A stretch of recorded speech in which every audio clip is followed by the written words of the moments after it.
all this fucking effort to put on a fucking man brawl. I mean, seriously, I'm sitting here fucking struggling around in the fucking chair just so I could put on this fucking little piece of cloth to make me filming this video not awkward, right? That's the idea. Okay, so I'm Chris. Welcome to VHP. So listen here, guys. That's some shit that I got really excited for the other day. I mean, like, really excited for.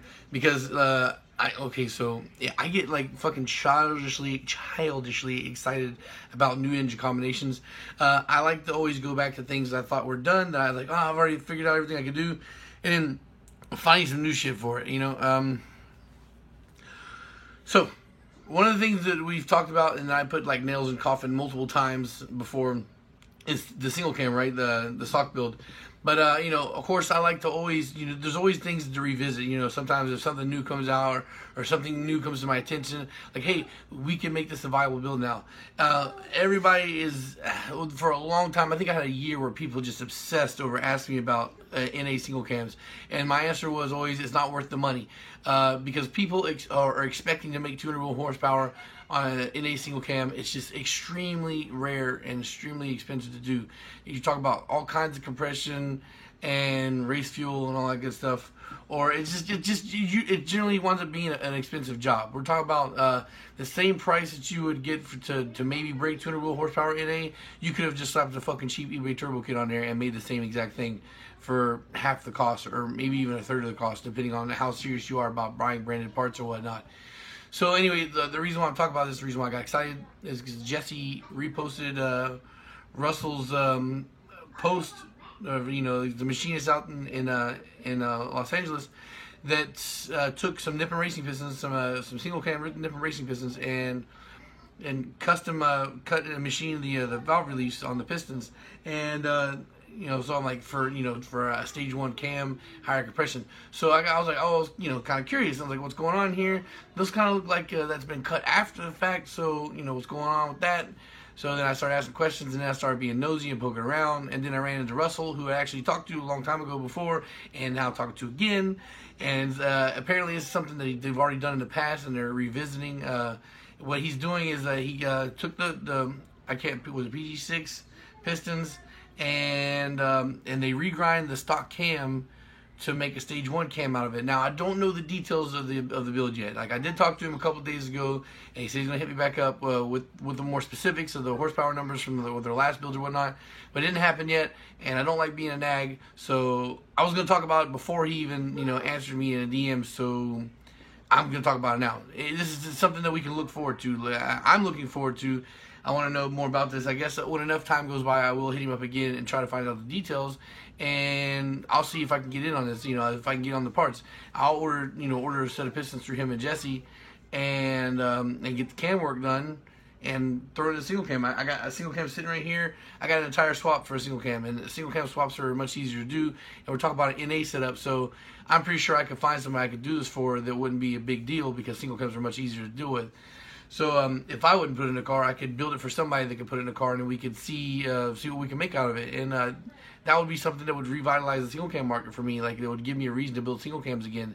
Because as much as I preach on the turbo single cam being like the greatest budget bang, it's just a lot of labor. It's a lot of labor, and that's why right now the single cam Vitara build, if you look at my prices on the shit that I post on Instagram, it is by far the most expensive block you can buy from me, even though it is also the cheapest, because I'm doubling the labor price. Because despite the fact that I've gotten really good at notching those blocks, like I can eyeball, I can set the piston rod in there and cut it for the first cylinder, and then eyeball the rest and cut it with, like, it'll pass the first time go. So instead of like cutting and checking, I can cut one time and it'll go. But despite that, it still hurts the fucking webbing of your hand, and the gun gets really hot, and it's a lot of digging and pushing and everything, and it still takes like an hour to do, and it sucks fucking dick to do on a mass level. Every once in a while, like once a year, making a Vitara single cam, great, no problem, no big deal. But to do that on a regular basis, it just fucking blows. So if we can do something that makes like 170, 180 horsepower out of a single cam without a whole lot of effort, then I would very much like to see that, and I would very much be considered doing that a lot. You can use stock rods with that. So these pistons just press over, drop off the machine shop, have them pressed on, and you're using a stock cam, so you don't really need the fucking the aftermarket valve springs retainers. And I mean, like, I'm sure you're getting a good lift, and extra lift from the regrind, but it's still not aggressive enough to where you'd have to swap out your valve train. So you're talking about cam and piston and compression bump for potentially really low. So hopefully, if the results come out like what I would like to see, you would see something that's respectably close to stock boost, 200 wheel horsepower, but without the necessary need to go through bolting on turbo kit and all that shit, and potentially dealing with turbo issues. So it's just less moving parts. And I think at the end of the day, there's a lot of people that would love to have a build like this. I think the K series is still, despite the fact that parts are extremely cheap now and there are a lot of people jumping on board, I still think that for the average come up enthusiast, they're not ready to do a K swap yet. There's just still too much labor intensity to it. It's just not as straightforward as a B or a D still. And as far as the B series go, transmissions are getting harder to find. So at the end of the day, the single cam would be the go-to swap if it was just if it was viable. So I think that with this setup, we can see a build that's cheap to rebuild, cheap to build with respectable power without going crazy on it. So yeah, hopefully I will be making a follow-up to this in the near future. I'll let a week or so go by, and I would imagine that if they're building this now, that I don't know who the fuck the customer is that's going to buy it, but if the guy is getting it serious, then we'll see results back from them without me having to ask about what happened before. But I guess I'll let a week or so go by, and then if I don't hear back then we'll go ahead and poke the bear again and see if I can get some more details to bring back. Because then once I have once I have a power estimate, a better power estimate of what this is, because I'm not gonna lie, I didn't really think about it too hard before, and because there's not a whole lot of different single cams to go off of in the high compression world to really kind of guess power. I mean, I guess I could just relook at the base compression numbers and start to do my little estimations from there. But anyway, the whole point was just to talk about this as a potential option, and then I'll talk to Russell again later and see if I can get results from the last time they did this, and so that way we can have an idea of what exactly was done for bolt-on wise and everything, and fuel, and see what we could expect for as a baseline doing this build in the future. All right, guys.